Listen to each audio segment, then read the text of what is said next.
What do you do with those leftover candle jars? You know the ones. The wick has burnt so low it threatens to take your fingertips with it, and yet there's still plenty of wax left inside. Far too much to throw it away, and throwing it away would feel like a crime against cosy living.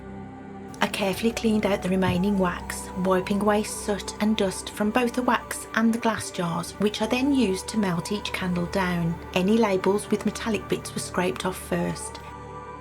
I've had 2 candle moulds waiting patiently for their moment. One is shaped like a little stack of books, and the other, rather wonderfully, looks just like the Hobbit itself, and that felt like a sign.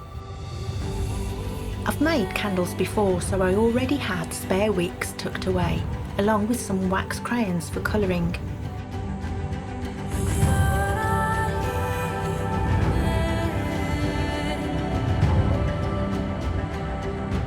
And I melted the wax in short bursts in the microwave, using one that's dedicated to crafting only. Please do be careful if you try this at home.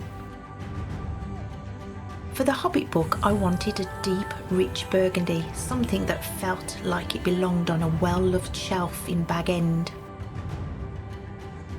I poured the red wax into the mould and slowly rotated it, letting the wax coat the sides. As it cooled, the layers thickened naturally.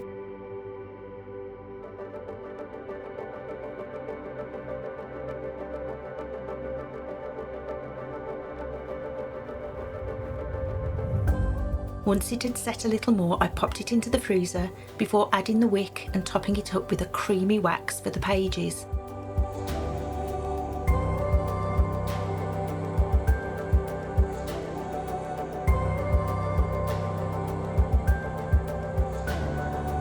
The book stack candle followed the same process, using up the remaining red wax first, letting it set, then adding the wick and finishing it off with 2 more colours for the books.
At this point I realised I had managed to place both wicks upside down, which is exactly the sort of thing that happens when you're feeling a little bit too confident.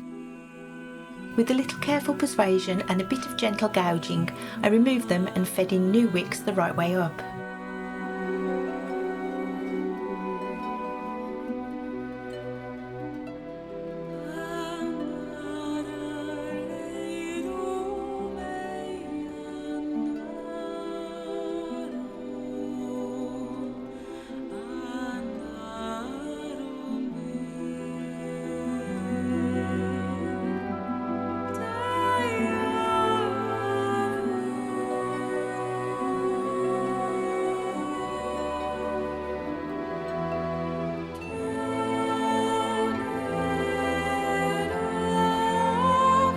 The details on both candles were absolutely lovely, so to finish them off I highlighted the raised areas using gold and silver metallic pens, just enough to catch the light without losing that old book charm.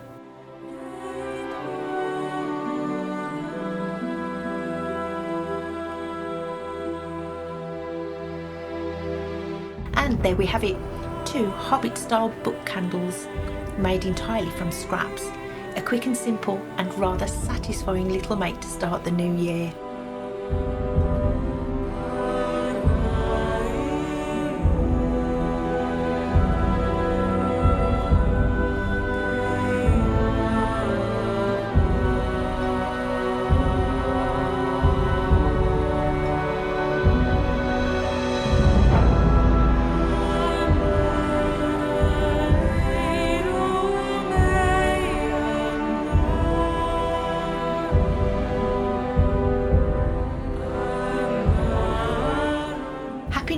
and all the very best for 2026.